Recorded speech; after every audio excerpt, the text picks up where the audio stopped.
പ്രിയമുള്ള ഭക്തജനങ്ങളെ, സ്കന്ദപുരാണത്തിൻ്റെ 3-ാം ദിവസമായ ഇന്ന് ഈ വേദിയിൽ നമ്മോട് സംവദിക്കാൻ ഇന്ന് ഇവിടെ എത്തിയിരിക്കുന്ന നമുക്ക് എല്ലാം വളരെ സുപരിചിതമായ പ്രൊഫസർ സരിത അയ്യരാണ്. കേരളത്തിന് അകത്തും പുറത്തും അനവധി ആധ്യാത്മിക പ്രഭാഷണങ്ങളിൽ പങ്കെടുത്തുകൊണ്ടിരിക്കുന്ന സരിത അയ്യർ ആണ് നമുക്ക് ഇന്ന് ഇവിടെ സന്നിഹിതരായിരിക്കുന്നത്. നിങ്ങൾക്ക് നിങ്ങളുടെ എല്ലാവരുടെയും അനുവാദത്തോടു കൂടി പ്രൊഫസർ സരിത അയ്യരെ ഞാൻ ഈ വേദിയിലേക്ക് ക്ഷണിച്ചുകൊള്ളും. ഓം സദാശിവസമാരംഭാം ശങ്കരാചാര്യമധ്യമാം അസ്മദാചാര്യപര്യന്താം വന്ദേ ഗുരുപരമ്പരാം. സച്ചിദാനന്ദരൂപായ കൃഷ്ണായ ക്ലിഷ്ടകാരിണേ നമോ വേദാന്തവേദ്യായ ഗുരവേ ബുദ്ധിസാക്ഷിണേ. എല്ലാ സജ്ജനങ്ങൾക്കും നമസ്കാരം. സ്കന്ദപുരാണ സത്രത്തിൻ്റെ ഭാഗമായിട്ടുള്ള പ്രഭാഷണ പരമ്പരയിൽ ഇഷ്ടമുള്ള വിഷയം സ്വീകരിച്ചു കൊള്ളാനുള്ള ഒരു സ്വാതന്ത്ര്യം തന്നിട്ടുണ്ട്.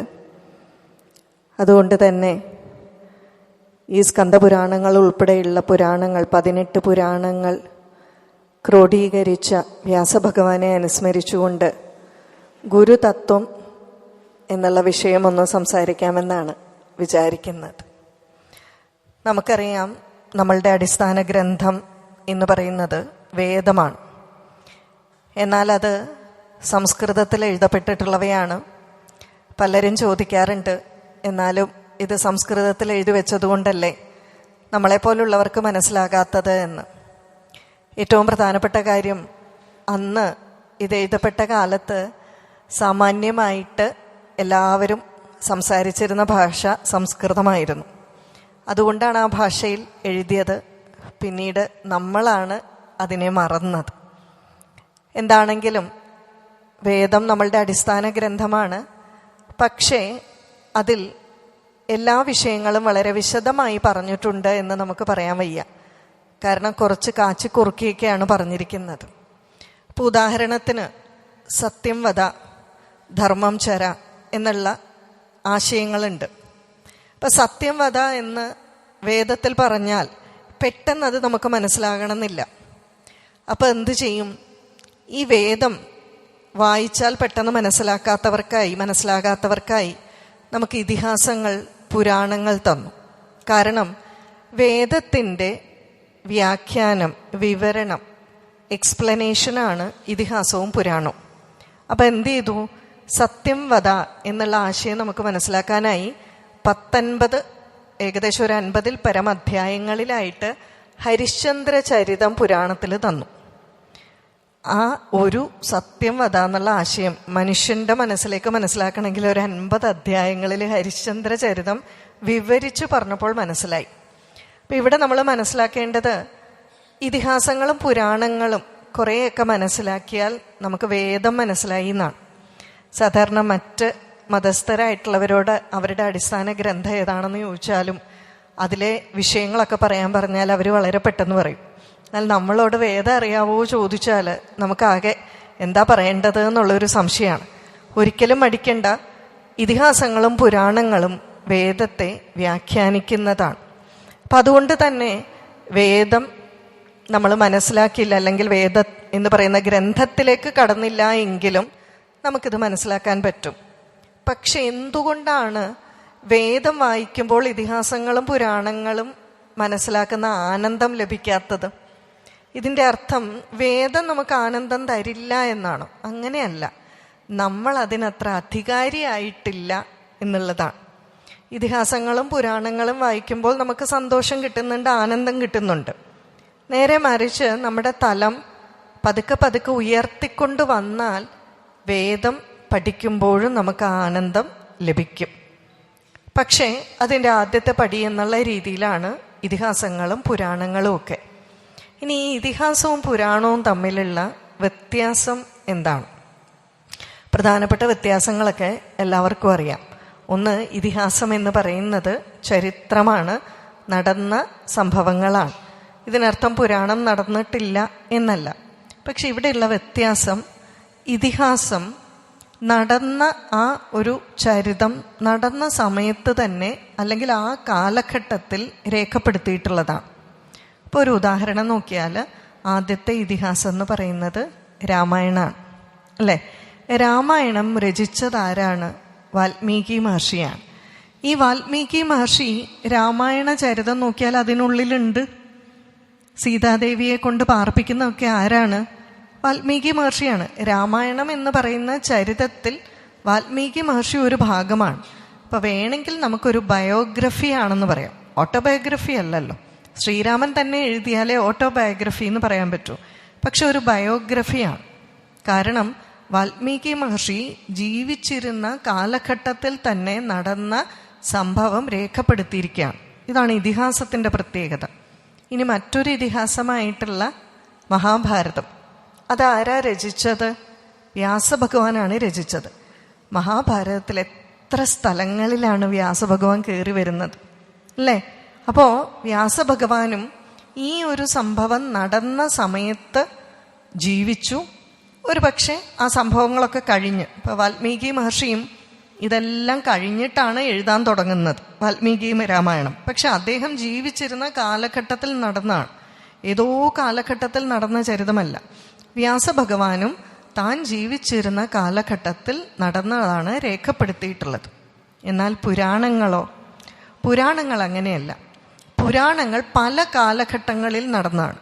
വേണമെങ്കിൽ പല യുഗങ്ങളിൽനിന്നോ പല കാലഘട്ടങ്ങളിൽ നടന്നവയെ പിന്നീട് ഒരു കാലഘട്ടത്തിൽ കൺസോളിഡേറ്റ് ചെയ്തു, കൂട്ടിച്ചേർത്തു, ഒന്നിച്ചു കൊണ്ടുവന്നു.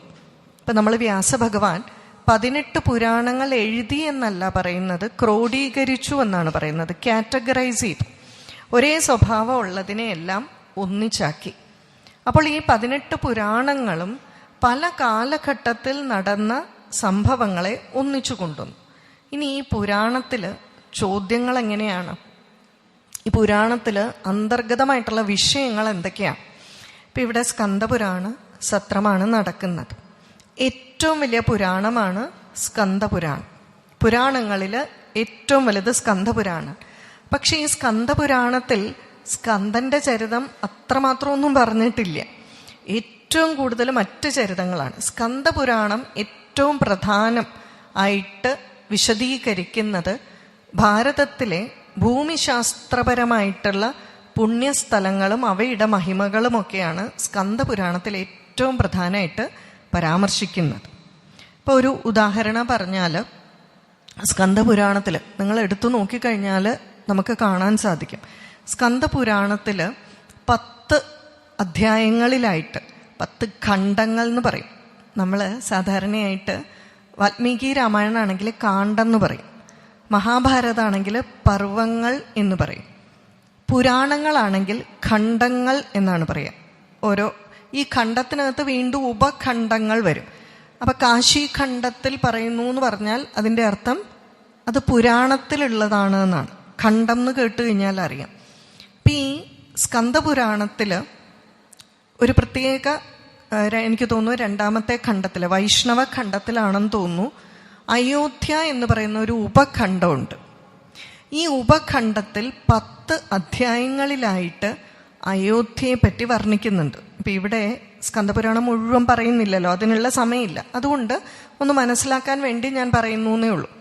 ഇവിടെ പലരും പറയാറുണ്ട്, അയോധ്യയിൽ ശ്രീരാമക്ഷേത്രം വന്നപ്പോൾ ശ്രീരാമൻ ഈ അയോധ്യയിലൊന്നുമല്ല ജീവിച്ചിരുന്നത്. അതിനെന്താണ് തെളിവുള്ളത്? നമ്മൾ ഏതൊരു വിവരവും ഏറ്റവും അടിസ്ഥാനപരമായിട്ടും ഓഥൻറ്റിക്കായിട്ടും ആധികാരികമായിട്ടും എടുക്കുക ഏറ്റവും പഴയ ഗ്രന്ഥത്തിൽ നിന്നാണ്, അല്ലേ? പുരാണത്തിനേക്കാളും പഴയ ഗ്രന്ഥം ഈ ചരിത്രകാരന്മാർക്ക് എടുത്ത് കാണിക്കാനില്ലല്ലോ. ഈ പുരാണത്തിൽ കൃത്യമായിട്ടും 10 അധ്യായങ്ങളിലായി അയോധ്യയെ പറ്റി പറയുന്നുണ്ട്. ഇനി അതെങ്ങനെയാണ് പറയുക? ആദ്യം സാന്ദർഭികമായിട്ട് പറഞ്ഞതുകൊണ്ട് ഓർമ്മ വരണില്ല, എനിക്കൊന്ന് നൈമിഷാരണ്യത്തിലും എവിടെയാണ് കുറേ സന്യാസിമാരെ ഋഷിമാരൊക്കെ ഇരിക്കുന്നു. അവിടേക്ക് സൂതൻ വരികയാണ്. ആ സൂതനെ നമസ്കരിച്ചിട്ട് ഈ ഋഷീശ്വരന്മാരെ ചോദിക്കുകയാണ്, സപ്തമോക്ഷപുരികളിൽ ഒന്നാമത്തേതായിട്ട് അയോധ്യയെ പറയുന്നത് എന്തുകൊണ്ടാണ്? സപ്തമോക്ഷപുരികൾ ഏതൊക്കെയാണ്? അയോധ്യ, മഥുര, മായ. മായ എന്ന് പറഞ്ഞാൽ മായാപുരി, പണ്ടത്തെ പേരാണ്, ഇപ്പൊ ഹരിദ്വാർ. അയോധ്യ, മഥുര, മായ, കാശി, കാഞ്ചി, അവന്തിക. അവന്തിക എന്ന് പറഞ്ഞാൽ ഉജ്ജയിൻ. പുരി, പുരി എന്ന് പറഞ്ഞാൽ നമ്മുടെ പുരിയല്ല. ഇത്രയും പുരങ്ങളും ദ്വാരവത്യാം ചെയ്വ ദ്വാരക സപ്തൈധേ മോക്ഷദായക. അപ്പൊ ഇത് നമ്മൾ ഉണ്ടാക്കിയിരിക്കുന്നതല്ല, പുരാണത്തിൽ തന്നെ പറഞ്ഞിട്ടുണ്ട്. സപ്തമോക്ഷപുരികൾ, മോക്ഷത്തിന് ഏറ്റവും പ്രധാനമായിട്ടുള്ള സ്ഥലങ്ങൾ ഇവ 7 എണ്ണമാണ്. ഇതിൽ 1ാം സ്ഥാനം തന്നെ പറഞ്ഞിരിക്കുന്നത് അയോധ്യയ്ക്കാണ്. ഈ അയോധ്യ സപ്തമോക്ഷപുരികളിൽ 1ാമത്തേതായത് എന്തുകൊണ്ട്? ഈ അയോധ്യ എന്ന് പറയുന്ന പട്ടണം ആര് നിർമ്മിച്ചു? ഇതിന്റെ ആകൃതി എന്താണ്? വിസ്തൃതി എന്താണ്? ഇവിടെ ആരൊക്കെ ഭരിച്ചു എന്നെല്ലാം ചോദിക്കുമ്പോൾ ഗംഭീരമായിട്ടുള്ള 10 അധ്യായങ്ങളിൽ അയോധ്യയെപ്പറ്റി പറയുകയാണ്. കോസലം എന്ന രാജ്യത്തിന്റെ ക്യാപിറ്റലാണ് അയോധ്യ, അല്ലേ? ഈ capital city, who design this capital city പറയാണ്, വൈവസ്വത മനുവിന് ഒരു ഇതുപോലെയുള്ള ഒരു ക്യാപിറ്റൽ സിറ്റി ഡിസൈൻ ചെയ്യണമെന്ന് ആഗ്രഹം ഉണ്ടായിരുന്നു. അപ്പം നമ്മൾ ഇന്ന് ടൗൺഷിപ്പുകളൊക്കെ ഡിസൈൻ ചെയ്യുന്നില്ലേ, കണ്ടിട്ടില്ലേ? വൈവസ്വത മനുവിന് ആഗ്രഹം തോന്നി ഒരു പ്രത്യേക രീതിയിലുള്ള ഒരു പട്ടണം, വെൽ ഡെവലപ്ഡ് ആയിട്ടുള്ള ഡിസൈൻഡ് ആയിട്ടുള്ള ഒരു ടൗൺഷിപ്പ് പണിയണമെന്ന്. അദ്ദേഹത്തിൻ്റെ ആഗ്രഹത്തിൽ നിർമ്മിച്ച ഒരു വെൽ ഡിസൈൻഡ് പട്ടണമാണ് അയോധ്യ. എന്നിട്ട് പറയുന്നുണ്ട്, ഇതിന് മത്സ്യത്തിൻ്റെ ആകൃതിയാണ്.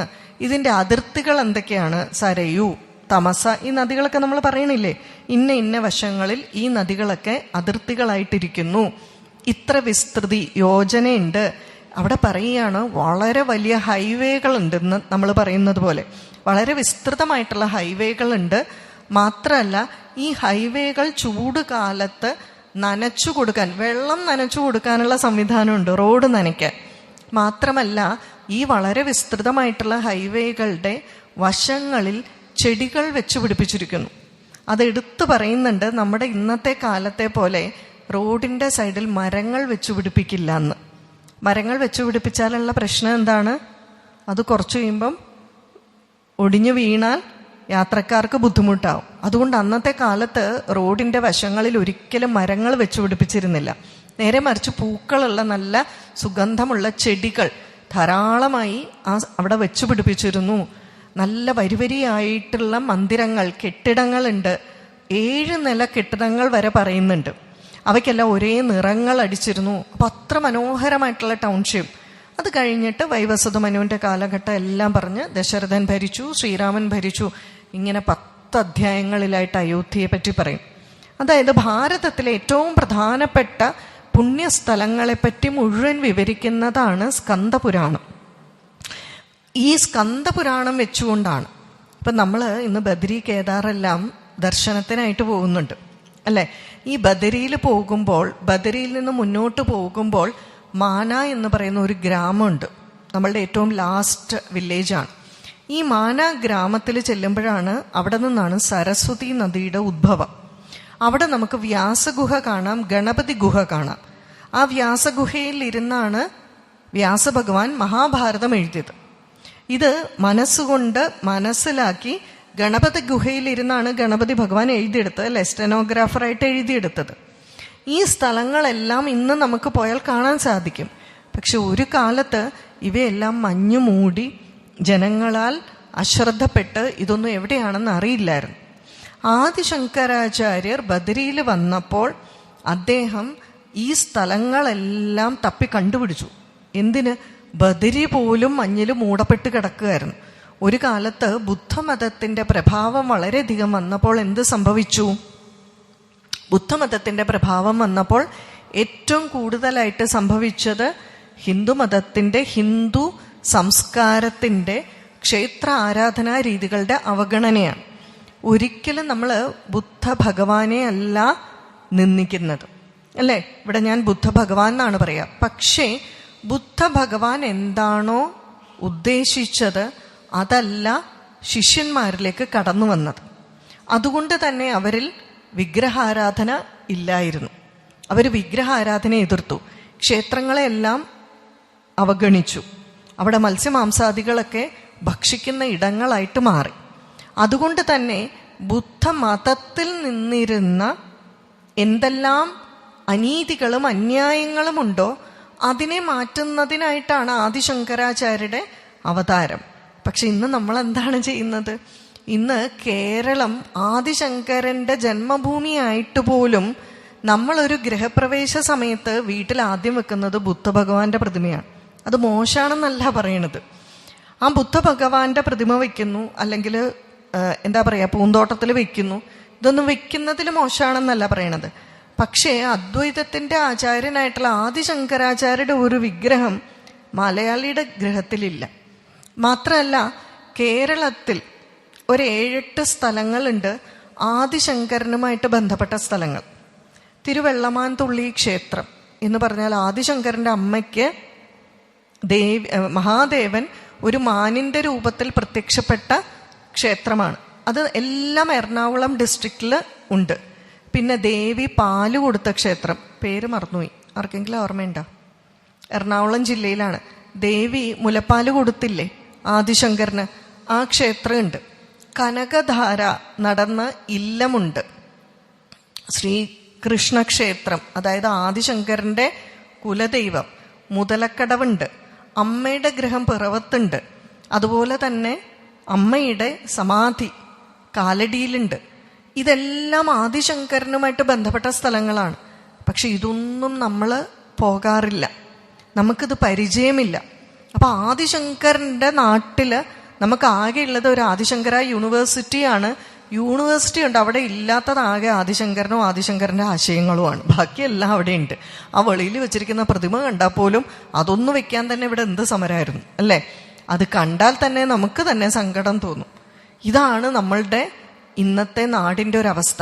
പക്ഷെ ഈ ആദിശങ്കരനെ മറ്റു നാട്ടുകാർ, അതായത് നമ്മൾ ഓംകാരേശ്വറിൽ പോയാൽ മധ്യപ്രദേശ് ഗവൺമെന്റ് ആദിശങ്കരനെ ഏറ്റെടുത്തിരിക്കുകയാണ്. കാരണം കേരളത്തിൽ ജനിച്ച ആദിശങ്കരൻ ഓംകാരേശ്വറിൽ പോയിട്ടാണ് വിദ്യാഭ്യാസം നടത്തിയത് അല്ലെ? അവിടെ ആ 108 അടി ഉയരമുള്ള ആദിശങ്കരന്റെ പ്രതിമ അനാച്ഛാദനം ചെയ്തത് എല്ലാവരും അറിഞ്ഞു കാണും.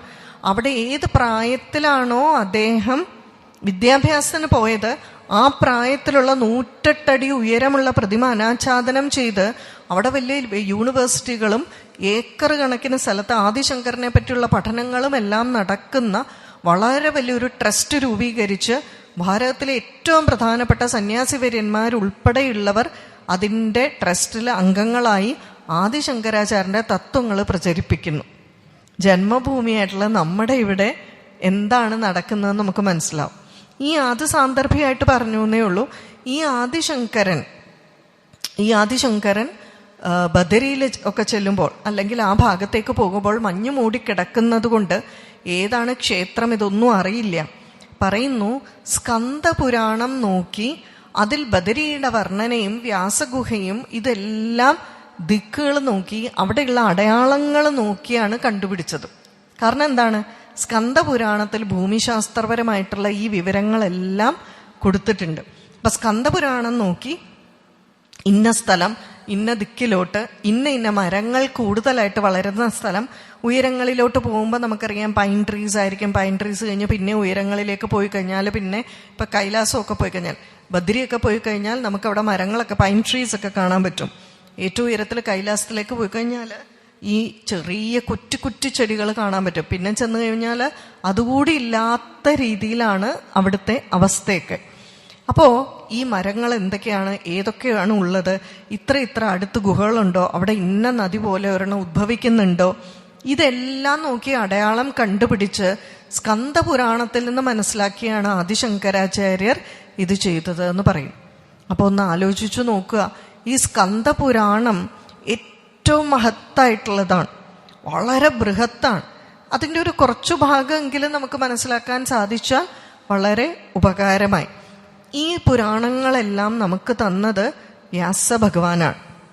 അല്ലെ? ഈ വ്യാസഭഗവാന്റെ പേരിലാണ് നമ്മൾ ഗുരുപൂർണിമ ആഘോഷിക്കുന്നത്. അത് വ്യാസജയന്തി എന്നുകൂടി നമ്മൾ പറയാറുണ്ട്, അല്ലെ?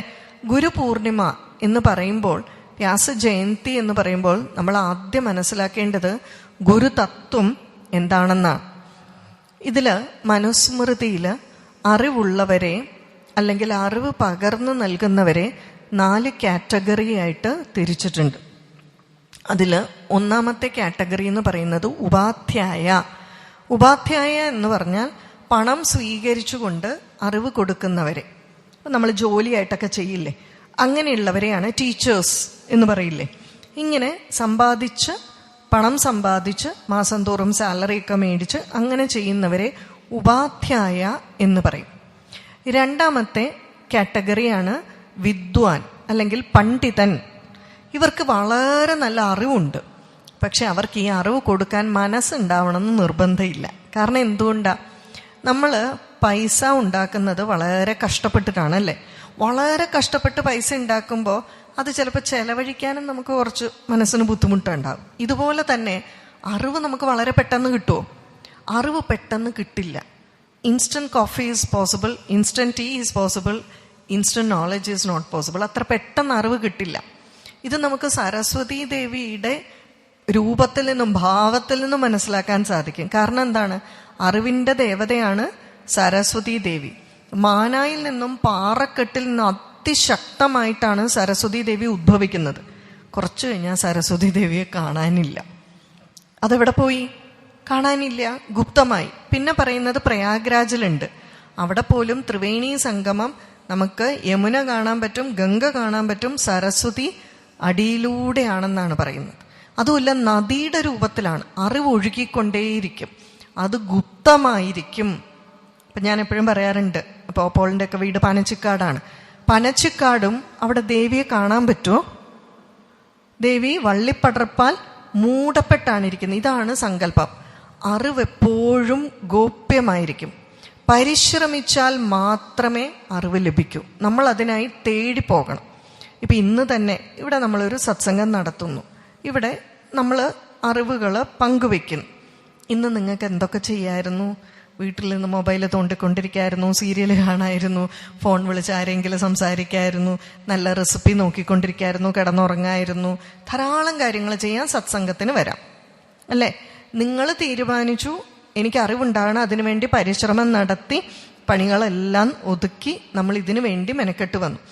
ഇങ്ങനെ നമ്മൾ പരിശ്രമിച്ചാൽ മാത്രമേ നമുക്ക് അറിവ് ലഭിക്കുകയുള്ളൂ.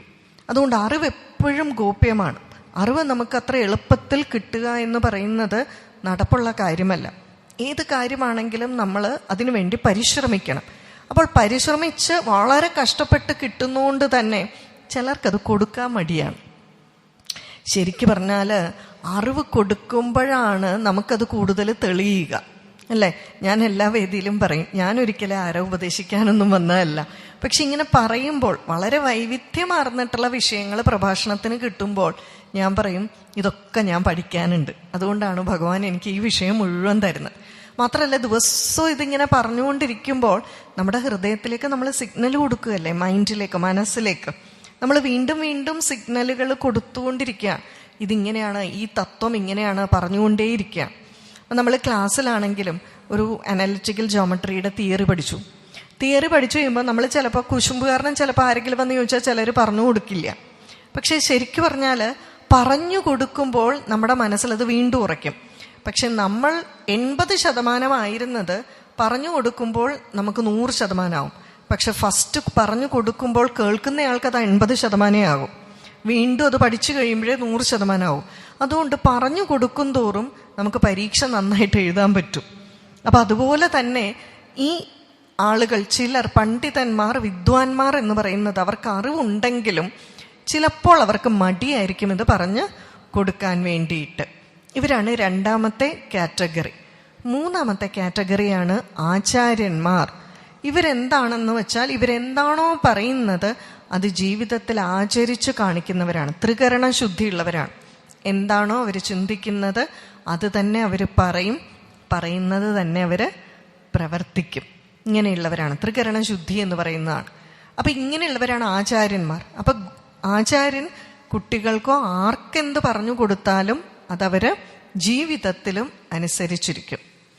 ഇതിൻ്റെ എല്ലാം ഏറ്റവും ഉയരത്തിലുള്ള, ഏറ്റവും മുകളിലുള്ള കാറ്റഗറിയാണ് ഗുരു എന്ന് പറയുന്നത്. ഈ ഗുരു എന്നാൽ സർവജ്ഞൻ എന്നാണ് അർത്ഥം. Who knows past, present, future. എല്ലാം അറിയുന്നവൻ. പണ്ട് നടന്നതും ഇപ്പോൾ ഉള്ളതും വരാൻ പോകുന്നതും എല്ലാ തത്വങ്ങളും അറിയുന്ന സർവജ്ഞൻ. സർവജ്ഞപീഠം കയറി പറയില്ലേ ആദിശങ്കരാചാര്യർ, അതാണ്. ഇപ്പം നമുക്കൊരു പക്ഷേ നമ്മൾ 8 വയസ്സിൽ നമ്മൾ എന്ത് ചെയ്തിരുന്നു എന്ന് വേണമെങ്കിൽ ഓർപ്പിച്ചെടുക്കാം. 80 വയസ്സിൽ ഞാൻ എന്താ ചെയ്യാൻ പോണേന്ന് നമുക്കറിയാൻ പറ്റുമോ? ഗുരുവിന് ഇതും പറ്റും, നമ്മുടെ കാര്യത്തിലും പറ്റും. അദ്ദേഹത്തിന് ഏത് അറിവ് വേണോ നമ്മൾ കമ്പ്യൂട്ടറിൽ ഡൗൺലോഡ് ചെയ്തെടുക്കുന്ന പോലെ അദ്ദേഹത്തിന് ഡൗൺലോഡ് ചെയ്തെടുക്കാൻ പറ്റും. ഏതറിവുകളും അദ്ദേഹത്തിന് ഫോക്കസ് ചെയ്താൽ അദ്ദേഹത്തിൻ്റെ ഉള്ളിൽ തെളിഞ്ഞു വരും. ഇങ്ങനെയുള്ളതാണ് ഗുരു. ഈ 4ാമത്തെ കാറ്റഗറി ആയിട്ടുള്ള ഗുരുവാണ് നമുക്ക് നമ്മൾ വ്യാസഭഗവാൻ ഗുരു പൂർണിമ എന്നൊക്കെ പറയില്ലേ, അതിൽ പറയുന്ന ആ ഗുരു. പക്ഷെ ഈ ഗുരു തന്നെ 2 കാറ്റഗറി ഉണ്ട് വീണ്ടും. അതിൽ ഒന്നാണ് ദീക്ഷാ ഗുരു എന്ന് പറയുന്ന, നമ്മൾ മന്ത്രമൊക്കെ ഉപദേശിച്ചു തരുന്ന, അത് ഡീറ്റെയിൽ ആയിട്ട് പറയാം. 2ാമത്തേതാണ് ശിക്ഷാഗുരു. അപ്പൊ ഗുരുക്കന്മാർ 2 ഉണ്ട്. ഒന്ന് ദീക്ഷാ ഗുരു, 2 ശിക്ഷാ ഗുരു. ദീക്ഷാ ഗുരു എങ്ങനെയാണെന്ന് വെച്ചാൽ നമുക്ക് ചിലപ്പോൾ പെട്ടെന്നൊരു മന്ത്രമൊക്കെ ഉപദേശിച്ചു തരും. പക്ഷെ ഈ മന്ത്രം ഉപദേശിച്ച് തരുന്നതോടുകൂടി അദ്ദേഹത്തിന്റെ ഉത്തരവാദിത്വം തീർന്നു. നമ്മളോട് പറയും അത് നിരന്തരമായിട്ട് ജപിക്കൂ എന്നൊക്കെ നമ്മളോട് പറയും. എന്നിട്ട് ചിലപ്പോൾ ആ മന്ത്രത്തിന്റെ ഒരു അർത്ഥവും തരും. പിന്നെ അദ്ദേഹം പോവും. അതോടുകൂടി അദ്ദേഹത്തിന്റെ ഉത്തരവാദിത്വം അവിടെ തീർന്നു. ഈ മന്ത്രം നിരന്തരമായിട്ട് ചൊല്ലിക്കൊണ്ടിരുന്നാൽ നമുക്ക് സാക്ഷാത്കാരം ഉണ്ടാകുമോ? മന്ത്രം നിരന്തരമായിട്ട് ചൊല്ലിക്കൊണ്ടിരുന്നാൽ സാക്ഷാത്കാരം ഉണ്ടാകണമെന്ന് നിർബന്ധമൊന്നുമില്ല. പക്ഷെ അവിടെ ചില മാറ്റങ്ങൾ നമ്മളിൽ സംഭവിക്കും. അതെങ്ങനെയാണെന്ന് വെച്ചാൽ, ഗുരു നമുക്കൊരു മന്ത്രം ഉപദേശിച്ചു തരുമ്പോൾ ശക്തിപാദം ആണ് സംഭവിക്കുക. ഗുരു മന്ത്രം ചൊല്ലിത്തരുമ്പോൾ ശബ്ദം എന്ന് പറയുന്ന ഊർജമാണ് അല്ലെ, അദ്ദേഹത്തിന്റെ ഊർജം നമ്മളിലേക്ക് പതിക്കുകയാണ് ചെയ്യുന്നത്. ഇതിനാണ് ശക്തിപാദം, ഊർജം ആചാര്യൻ തരുന്നത്. ഇത് പലതരത്തിൽ സംഭവിക്കും. അത് ഒന്ന് പറയുന്നത് സ്പർശദീക്ഷ. വളരെ പെട്ടെന്ന് പറയാം, സമയം കുറവായതുണ്ട്. സ്പർശദീക്ഷ എങ്ങനെയാന്ന് വെച്ചാൽ, ഗുരുവും ശിഷ്യനും മുഖാമുഖം ഇരിക്കും. ഗുരു ശിഷ്യന്റെ മൂർധാവിലോ മറ്റോ സ്പർശിച്ച് മന്ത്രം കൊടുക്കും. ആ സ്പർശത്തിലൂടെ ഊർജ കൈമാറ്റം നടത്തപ്പെടും, തപശക്തി കൈമാറ്റം ചെയ്യും. കാരണം ഇപ്പൊ പനിയുള്ളവരെ തൊട്ടാൽ പനി നമുക്ക് പകരുന്നു അറിയില്ലേ, അവിടെ എന്താ ടെമ്പറേച്ചർ മാറുകയല്ലേ, ഊർജ കൈമാറ്റം. വിവേകാനന്ദ സ്വാമിജി ശ്രീരാമകൃഷ്ണ പരമഹംസരുടെ അവസാന കാലത്ത് ഇതുപോലെ വിവേകാനന്ദ സ്വാമിക്ക് തൻ്റെ സകല ശക്തിയും കൈമാറുന്നുണ്ട്. പിന്നെ പറയുന്നുണ്ട് ശ്രീരാമകൃഷ്ണദേവ ഇനി എന്നെ ഒരു കാശിനും കൊള്ളില്ല. കാരണം ഈ ശക്തി മുഴുവൻ കൈമാറി.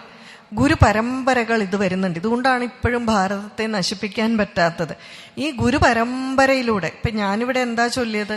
സദാശിവസമാരംഭാം ശങ്കരാചാര്യ മധ്യമാം അസ്മദാചാര്യ പര്യന്ത. മഹാദേവനിൽ ദക്ഷിണാമൂർത്തിയിൽ തുടങ്ങി ശങ്കരാചാര്യ മധ്യത്തിലെത്തി എന്റെ ഗുരുവും ഉൾപ്പെടുന്ന ഗുരുപരമ്പരയ്ക്കായിക്കൊണ്ട് നമസ്കാരം. വാക്കിലൂടെയും പ്രവൃത്തിയിലൂടെയും നോട്ടത്തിലൂടെയും ചിന്തയിലൂടെയും അവര് നമ്മളിലേക്ക് ഊർജം പകരുന്നു. ഇത് ഈ പരമ്പരകളായിട്ട് പോവാണ് അല്ലെ.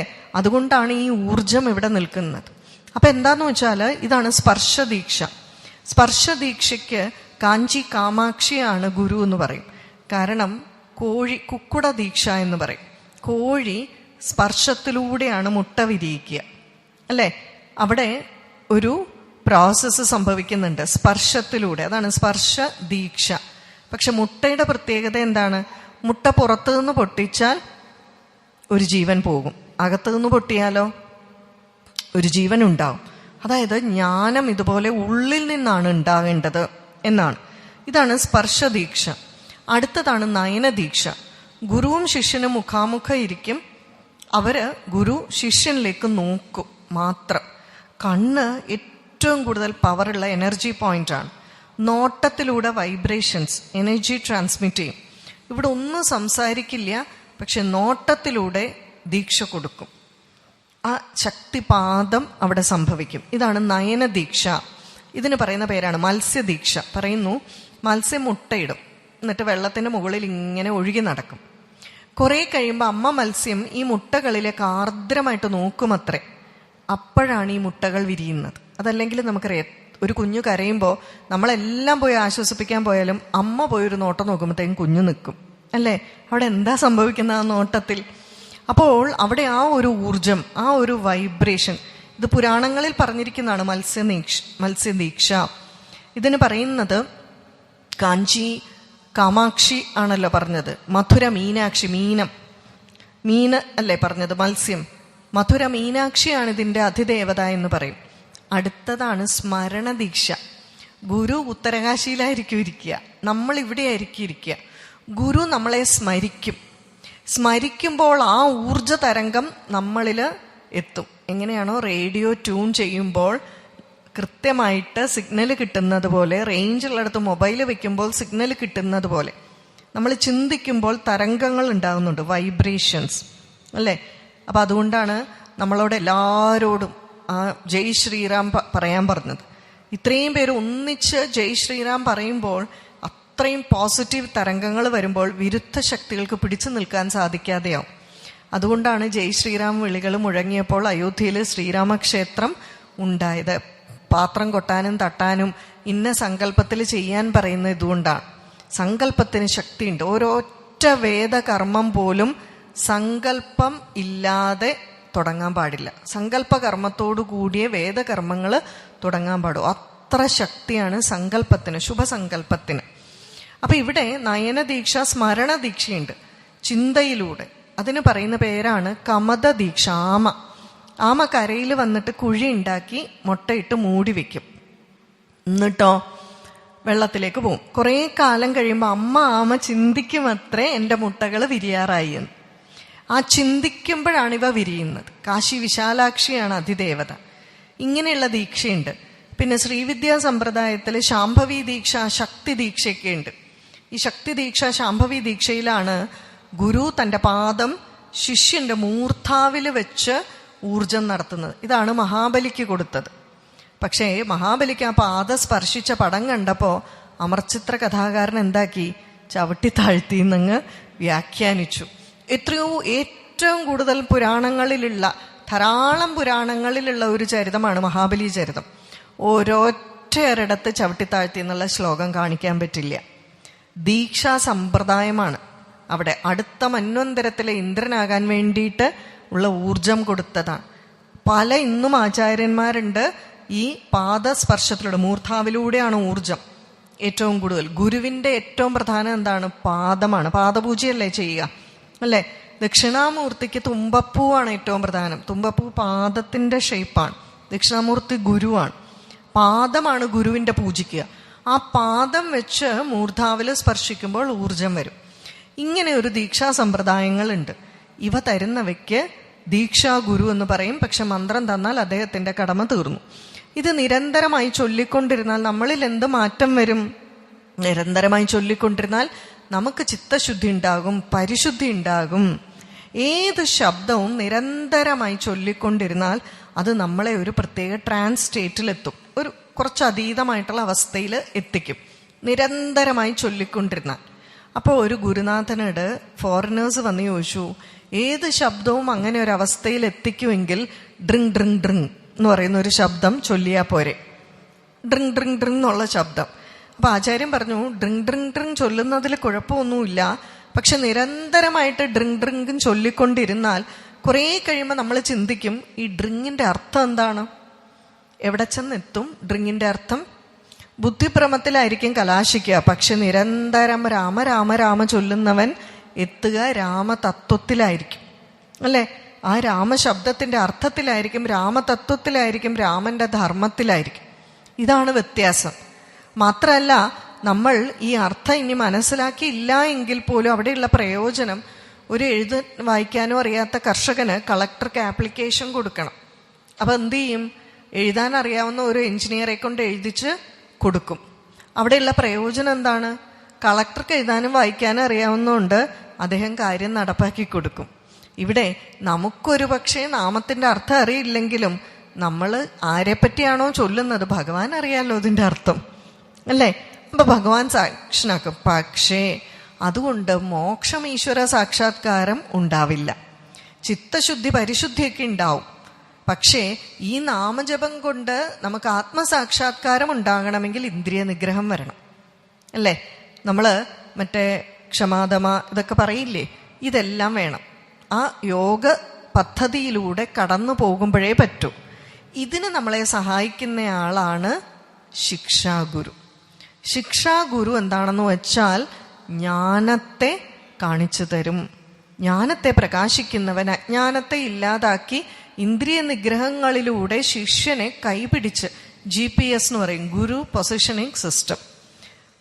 ഒരു വഴിയിൽ ലക്ഷ്യത്തിൽ ഓൾറെഡി എത്തിയ ഒരാൾക്ക് മാത്രമേ കൃത്യമായിട്ട് വഴി കാണിച്ചു തരാൻ പറ്റൂ, അല്ലേ? അതുകൊണ്ട് നമുക്ക് വഴി കാണിച്ചു തരാൻ ഒരാൾ വേണം. അതാണ് ഗുരു എന്ന് പറയുന്നത്. ഈ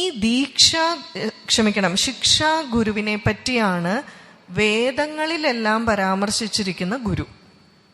വേദങ്ങളിൽ ഗുരു ഗുരു പരാമർശിക്കുന്നില്ലേ, അത് ഈ ശിക്ഷാ ഗുരുവിനെ പറ്റിയാണ്. അതായത് അജ്ഞാനത്തിൽ നിന്നും ജ്ഞാനത്തിലേക്ക് നമ്മളെ കൈപിടിച്ച് ഉയർത്തുന്നവൻ. അതുകൊണ്ട് തന്നെയാണ് ഗുരുർ ബ്രഹ്മ, ഗുരുർ വിഷ്ണു, ഗുരുർ ദേവോ മഹേശ്വര, ഗുരു സാക്ഷാത് പരബ്രഹ്മ, തസ്മൈ ശ്രീ ഗുരവേ നമഃ എന്ന് പറയുന്നു. ഇതിന്റെ അർത്ഥം ഇതാണ്. ഗുരു ബ്രഹ്മ. ആ ഗുരു ആരാണ്? ബ്രഹ്മാവാകുന്നു. ബ്രഹ്മാവിന്റെ ജോലി എന്താ? സൃഷ്ടി. അതായത് അദ്ദേഹം ജ്ഞാനത്തെ സൃഷ്ടിക്കുന്നു, അല്ലേ? ഗുരു ആവുമ്പോ എന്താണ്? ജ്ഞാനാണ്. ഗുരുർ വിഷ്ണു. ജ്ഞാനം നമുക്ക് ഉണ്ടായാൽ പോരാ, പരിപാലിക്കപ്പെടണം. വിഷ്ണുവിന്റെ ഡ്യൂട്ടി എന്താ? പരിപാലനം. അപ്പൊ പിന്നെ ശിവന്റെ ഡ്യൂട്ടി സംഹരണമാണ്. അപ്പൊ ഈ ജ്ഞാനത്തെ സംഹരിക്കുന്നു എന്നാണോ? അല്ല, അജ്ഞാനത്തെ സംഹരിക്കുന്നു. മാത്രമല്ല, എല്ലായ്പ്പോഴും പുതിയ അറിവുകൾ വരുമ്പോൾ പഴയ അറിവുകളെ നമ്മൾ മറക്കണം. പണ്ട് കാലത്ത് പറഞ്ഞു ഭൂമി പരന്നാണ് ഇരുന്നതെന്ന്. ഭൂമി ഉരുണ്ടാണെന്ന് മനസ്സിലാക്കി കഴിഞ്ഞാൽ പഴയതിനെ വിടണ്ടേ, അല്ലേ? അതിനാണ് അൺലേൺ, ലേൺ, റീലേൺ എന്നൊക്കെ പറയുന്നത്. പഠിച്ചതിനെ വിടണം, പഠിക്കണം, വീണ്ടും അതിനെ പഠിക്കണം. റീസൈക്ലിംഗ്, ഇത് മഹാദേവന്റെ ജോലിയാണ്. ഈ അജ്ഞാനത്തെ ഇല്ലാതാക്കി നമ്മളെ ജ്ഞാനത്തിലേക്ക് കൈപിടിച്ച് ഉയർത്തുന്നവൻ. എന്നാൽ ഈ ജ്ഞാനത്തെ പറഞ്ഞു തരിക എന്ന് പറഞ്ഞാൽ അത്ര എളുപ്പമുള്ള കാര്യമല്ല, വാക്കുകൾക്ക് അതീതമാണ്. ഭഗവത്ഗീതയിലെ ഒരു ശ്ലോകമുണ്ട്, തദ്വിദ്ധി പ്രണിപാതേന പരിപ്രശ്നേന സേവയ ഉപദേക്ഷ്യന്തി തേ ജ്ഞാനം ജ്ഞാനിന തത്വദർശിനഃ. ഇങ്ങനെ ഒരെണ്ണമുണ്ട്. ഇതിന്റെ അർത്ഥം എന്താന്ന് വെച്ചാൽ, ആത്മജ്ഞാനികളായിട്ടുള്ള ഗുരുക്കന്മാരുടെ അടുക്കൽ ശിഷ്യൻ ജ്ഞാനം എന്താണെന്ന് അറിയുന്നതിന് വേണ്ടി വളരെ ബഹുമാനത്തോടു കൂപ്പുകൈയോടുകൂടി അദ്ദേഹത്തെ സമീപിച്ചാൽ ആത്മജ്ഞാനികളായിട്ടുള്ള ഗുരുക്കന്മാർ ജ്ഞാനം എന്താണെന്ന് ഉപദേശിച്ചു കൊടുക്കും. ഇങ്ങനെ ഒരു അർത്ഥമുണ്ട്. ഷിർദി സായിബാബയുടെ അടുക്കൽ ഇരുന്ന് കാല് തിരുമ്മിക്കൊണ്ടിരിക്കുമ്പോൾ ഒരു ഭക്തൻ ഈ ശ്ലോകം ചൊല്ലിക്കൊണ്ടിരിക്കുകയാണ്, നാനാ സാഹേബ് ചന്ദോർക്കർ. അപ്പൊ ബാബ ചോദിക്കുന്നുണ്ട്, നീ എന്താ പിറുപിറുക്കുന്ന? അല്ല, ഞാൻ ഗീതാ ശ്ലോകങ്ങൾ ചൊല്ലുമായിരുന്നു, ഇപ്പൊ ചൊല്ലിയ ഗീതാ ശ്ലോകത്തിന്റെ അർത്ഥം പറയൂ. അപ്പൊ അദ്ദേഹം ഇത് പറഞ്ഞു, ജ്ഞാനികൾ ജ്ഞാനം ഉപദേശിച്ചു തരും എന്നുള്ള രീതിയിൽ പറഞ്ഞു. അത്ര ക്ലാരിറ്റി ഇല്ല, കുറച്ചുകൂടി വ്യക്തമായിട്ട് അർത്ഥം പറയൂ എന്ന് പറഞ്ഞു. അപ്പൊ ബാബയ്ക്ക് സംസ്കൃതവും അറിയില്ല, ഭഗവത്ഗീത ഒന്നും അറിയില്ല എന്നാണല്ലോ എല്ലാവരുടെ വിചാരം. അപ്പൊ പറഞ്ഞു, ശങ്കരാചാര്യരും ശ്രീധർ, മാധവ, ആനന്ദഗിരിയെ പോലുള്ളവരൊക്കെ ഇതാണ് വ്യാഖ്യാനിച്ചിരിക്കുന്നത്. അപ്പൊ ബാബ പറയുകയാണ്, ഒരിക്കലും ഒരാൾക്കും ജ്ഞാനം എന്താണെന്ന് ഉപദേശിച്ചു തരാൻ പറ്റില്ല, അത് വാക്കുകൾക്ക് അതീതമാണ്. മുറിക്കാതെ ചൊല്ലൂ, ശ്ലോകം മുറിക്കാതെ ചൊല്ലിയാൽ ജ്ഞാനികൾ അജ്ഞാനം എന്താണെന്ന് പറഞ്ഞു തരും എന്ന്. അജ്ഞാനം എന്താണെന്ന് പറഞ്ഞു തരാൻ പറ്റും. അപ്പൊ പിന്നെ അതിനെ മാറ്റിയാൽ പോരെ. അതായത് വെള്ളത്തിൽ പായൽ മൂടിക്കിടക്കുന്നത് പോലെ ഈ പായൽ മാറ്റിയാൽ, ഇത് ഓൾറെഡി അവിടെ ഉണ്ട്, നമ്മുടെ ഉള്ളിലും ജ്ഞാനമുണ്ട് എന്ന് പറയാണ്. കിണറില് വെള്ളം കാണണമെങ്കിൽ മുകളിലത്തെ മണ്ണ് മാറ്റാൻ നമുക്ക് സഹായം വേണ്ടതുപോലെ നമ്മുടെ ഉള്ളിലെ അജ്ഞാനമാകുന്ന പായൽ മാറ്റാൻ ഗുരു നമ്മളെ സഹായിക്കും. ഏത് ടെക്നിക്കാണ് ഉപയോഗിക്കേണ്ടത്, പായൽ എങ്ങനെ മാറ്റണം എന്ന് പറഞ്ഞു തരും. അപ്പൊ സ്വാഭാവികമായിട്ട് അവിടെ തെളിഞ്ഞു വരും. അല്ലാതെ ജ്ഞാനം എന്താണെന്ന് പറഞ്ഞു തരാൻ പറ്റില്ല. അപ്പൊ ഈ അജ്ഞാനത്തിൽ നിന്നും നമ്മളെ ജ്ഞാനത്തിലേക്ക് നയിക്കുന്ന, ജനന മരണങ്ങൾക്ക് അതീതനായിട്ട് നമ്മളെ കൊണ്ടുപോകാൻ കഴിയുള്ളവനാണ് ഗുരു. അപ്പൊ സദ്ഗുരു ആരാണ്? സദ്ഗുരു ഒരു മനുഷ്യനെ ജനന മരണങ്ങൾക്ക് അതീതനായി കൊണ്ടുപോകാൻ കഴിവുള്ളവൻ ഗുരു തന്നെ. അദ്ദേഹത്തിനെ പറയുന്ന പേരാണ് സദ്ഗുരു എന്നുള്ളത്. ഇനി ഈശ്വരനെ തന്നെ നമുക്ക് ഗുരുവാക്കാൻ സാധിക്കുമോ? ഈശ്വരനെ തന്നെ ഗുരുവായിട്ട് സ്വീകരിക്കുന്നതിൽ കുഴപ്പമൊന്നുമില്ല. പക്ഷെ പ്രശ്നം എന്താണെന്ന് വെച്ചാൽ ആദ്യ കാലങ്ങളിൽ നമുക്ക് എല്ലാത്തിനും മറുപടിയൊക്കെ പറഞ്ഞു തരാനൊക്കെ ഒരു ഗുരു വേണം. കാരണം ഈശ്വരന് നമുക്ക് അത്ര ഉള്ളിൽ നിന്ന് തന്നെ മറുപടി കിട്ടാൻ, ഈശ്വരൻ മറുപടി തരാൻ മാത്രമുള്ള ഒരു തലത്തിലേക്കൊന്നും നമ്മൾ വന്നിട്ടില്ലല്ലോ. അപ്പം അതുകൊണ്ട് ഒരു കടുവയെ നമ്മൾ പിടിച്ചുകൊണ്ട് വന്നാൽ അതിനെ മെരുക്കാൻ വലിയ പാടാണ്. കുറേ മെരുക്കി കഴിഞ്ഞാൽ സർക്കസിൽ പിന്നെ ഒരു കുട്ടി വടി കൊണ്ട് കാണിച്ചാൽ പോലും അത് സ്റ്റൂളിൽ കയറി നിൽക്കും. ഈ മനസ്സിനെ മെരുക്കാൻ പാടാണ്. അതിൻ്റെ തുടക്ക കാലഘട്ടത്തിൽ നമുക്കൊരു ഗുരു വേണം. അതായത് ഈ അറിവുകൾ ഒഴുകി നമ്മളിലേക്ക് വരാൻ. അതായത് അറിവിൻ്റെ ഒരു സോഴ്സ് ഉണ്ട്, ജലം. ഇപ്പം ഹിമാലയത്തിൽ നിന്ന് ഉത്ഭവിക്കുന്നു. അതാണ് നമ്മൾ ഗുരുപരമ്പരാ സ്തോത്രത്തിൽ സദാശിവ സമാരംഭ. എന്നിട്ടോ ജലസംഭരണിയുണ്ട്, അതാണ് ഗുരുക്കന്മാർ. അത് നമ്മളിലൂടെ, നമ്മൾ ടാപ്പിലൂടെ ഒഴുകുന്നു അല്ലേ? നമ്മുടെ ടാപ്പിലൂടെ ഒഴുകണമെങ്കിൽ ജലസംഭരണിയിൽ ടാങ്കിൽ വെള്ളം വേണ്ടേ? പക്ഷെ ഈ ടാപ്പിലൂടെ ഒഴുകുമ്പോൾ ഞാനാണ് ഇത് കൊണ്ടുവന്നതെന്ന് വിചാരിച്ചാൽ എങ്ങനെ ഇരിക്കും? അഹങ്കരിച്ചാൽ. ഇതിൻ്റെ യാഥാർത്ഥ്യം കാണിച്ചു തരുന്നവനാണ് നമ്മൾക്ക് ഗുരു. അതായത് ഈ പറഞ്ഞതുപോലെ നമുക്ക് ജ്ഞാനത്തിനെ ഉപദേശിച്ചു തരും. ഈ ജ്ഞാനം നമുക്ക് ഉപദേശിച്ച് തന്നു കഴിയുമ്പോൾ, അല്ലെങ്കിൽ അതിലേക്ക് പിന്നെ നമുക്ക് ഈശ്വരനെ ഗുരുവായിട്ട് സ്വീകരിക്കാം. അതിന് കുഴപ്പമൊന്നുമില്ല. അങ്ങനെ ഈശ്വരനെ ഗുരുവായിട്ട് സ്വീകരിച്ചാൽ ഗുരുവിനോട് നമ്മൾ സമർപ്പണ ഭാവം വേണം, ഗുരുവിനോട് നമുക്ക് ആദരവ് വേണം, ഈശ്വരനോട് നമുക്ക് വേണ്ടത് ശരണാഗതി ഭാവമാണ്. ഈശ്വരനോടാണ് നമുക്ക് ശരണാഗതി ഭാവം. അപ്പോൾ ഗുരു നമുക്ക് ഈശ്വരനിലേക്കുള്ള വഴി കാണിച്ചു തരുന്നു. എന്നാൽ ഈശ്വരനോട് നമുക്ക് തെറ്റ് ചെയ്താൽ നമുക്ക് വേണ്ടി റെക്കമെൻഡ് ചെയ്യാൻ ആരുണ്ട്? ഗുരു ഉണ്ട്. ഗുരുവിനോട് തെറ്റ് ചെയ്താൽ ഈശ്വരൻ റെക്കമെൻഡ് ചെയ്യില്ല, ഗുരു തന്നെ വേണം. ഒന്ന് രണ്ട് കാര്യങ്ങൾ കൂടി പറയാം. ഇനി നമുക്കൊരു ഗുരുവിനെ എങ്ങനെ ലഭിക്കും? നമ്മൾ ഗുരുവിനെ തപ്പി ചിലപ്പോൾ അന്വേഷിച്ച് ഇങ്ങനെ നടക്കും. ഇവിടെ ആചാര്യന്മാർ പറഞ്ഞു, നമ്മൾ തപ്പി നടന്നു എന്ന് വെച്ച് നമുക്ക് ഗുരുവിനെ ലഭിക്കണമെന്ന് ഇല്ല. ഗുരുവിനെ ലഭിക്കാനുള്ള ഏറ്റവും എളുപ്പമുള്ള വഴി എന്നാൽ ഒരു ഗുരുവിനെ ലഭിക്കാനുള്ള യോഗ്യത നമ്മൾ വളർത്തിയെടുക്കുക. അപ്പം എന്ത് വരും? ഗുരു തന്നെ വന്നോളും, വേറൊന്നും ചെയ്യേണ്ട. ഇത് നമുക്ക് നോക്കിയാൽ കാണാൻ പറ്റും. എവിടെയാണ്? വാൽമീകി രാമായണം തുടങ്ങുന്നത് എങ്ങനെയാണ്? വാൽമീകി മഹർഷി തൻ്റെ ആശ്രമത്തിലിരിക്കുമ്പോൾ പരമഗുരുവായിട്ടുള്ള നാരദർ അങ്ങോട്ടേക്കാണ് വരിക, അന്വേഷിച്ചു പോയതല്ല. ശിഷ്യന് ക്വാളിറ്റി ഉണ്ടായാൽ, ഗുണമുണ്ടായാൽ ഗുരു അന്വേഷിച്ചെത്തും. അവിടെ വന്നിട്ടാണ് രാമായണം ചുരുക്കത്തിൽ പറഞ്ഞു കൊടുക്കുന്നത്. രണ്ടാമത്തേതോ, മഹാഭാരതം എഴുതാനും നാരദ മഹർഷി വ്യാസഭഗവാൻ ഇരിക്കുന്ന ഗുഹയിലേക്ക് വരികയാണ് ചെയ്തത്. അപ്പോൾ നമ്മൾ അതിനുള്ള ഗുണം വളർത്തിയെടുത്താൽ ഗുരു നമ്മുടെ മുന്നിലേക്ക് തന്നെ എത്തിച്ചേരും. ആ ഗുരു നമുക്ക് ഈശ്വരനിലേക്കുള്ള പരമമായിട്ടുള്ള പാത, ഈശ്വര സാക്ഷാത്കാരത്തിനുള്ള പാത കാണിച്ചു തരും. ഈ ഗുരുപരമ്പര ഭാരതത്തിൽ എന്നും നിലനിൽക്കുന്നുണ്ട്. ഋഷി പരമ്പര, ഗുരുപരമ്പര ഇന്നും നിലനിൽക്കുന്നത് കൊണ്ടാണ് എത്ര ആളുകൾ, എത്ര വിദേശീയർ ഇവിടെ വന്ന് ഇതെല്ലാം അടിച്ചമർത്താൻ നോക്കിയിട്ടും ഭാരതം ഇന്നും ആ ഒരു സംസ്കാരത്തിനെ മുറുകെ പിടിക്കുന്നതും മറ്റ് രാജ്യങ്ങൾക്ക് പറ്റിയതുപോലെ ഈ സംസ്കാരം, മെസപ്പൊട്ടോമിയൻ, ഈജിപ്ഷ്യൻ ഒന്നും സംസ്കാരമില്ല. ഈ ഭാരത സംസ്കാരം ഇന്നും നിലനിൽക്കുന്നത്. അപ്പോൾ ആ ഗുരുപരമ്പരകളെ നമ്മളെന്നും മനസ്സിൽ സ്മരിക്കുക. ഗുരുപരമ്പരാ സ്തോത്രം ചൊല്ലിക്കൊണ്ട് സമർപ്പിക്കുന്നു.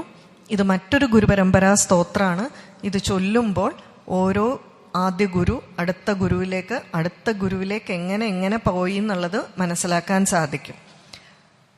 നാരായണം പത്മഭുവം വസിഷ്ഠം. പത്മഭു എന്ന് പറഞ്ഞാൽ ബ്രഹ്മാവ്. നാരായണൻ ബ്രഹ്മാവിന് ഉപദേശിച്ചു കൊടുത്തു എന്നാണ്.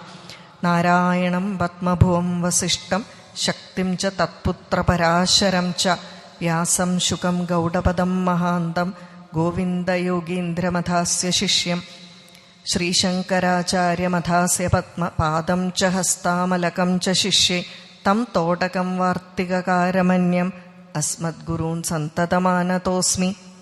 അതായത് ഗുരുപരമ്പര ശക്തി ഇങ്ങനെ ഓരോരുത്തരായിട്ട്, ആദ്യം പിതാവ് പുത്രനാണ്, പിന്നെ ശുഖബ്രഹ്മം വന്നപ്പോൾ കുട്ടികളില്ല, അതോടുകൂടി ഗൗഡപാദാചാര്യർ, അദ്ദേഹത്തിൻ്റെ ശിഷ്യൻ ഗോവിന്ദ ഭഗവത് പാദർ, അദ്ദേഹത്തിൻ്റെ ശിഷ്യൻ ശങ്കരാചാര്യർ, അദ്ദേഹത്തിൻ്റെ 4 ശിഷ്യന്മാരും എൻ്റെ ശിഷ്യനും എൻ്റെ ഗുരുവും ഉൾപ്പെടുന്ന ഗുരുപരമ്പരയ്ക്കായിക്കൊണ്ട് നമസ്കാരമെന്ന് സമർപ്പിക്കുകയാണ്.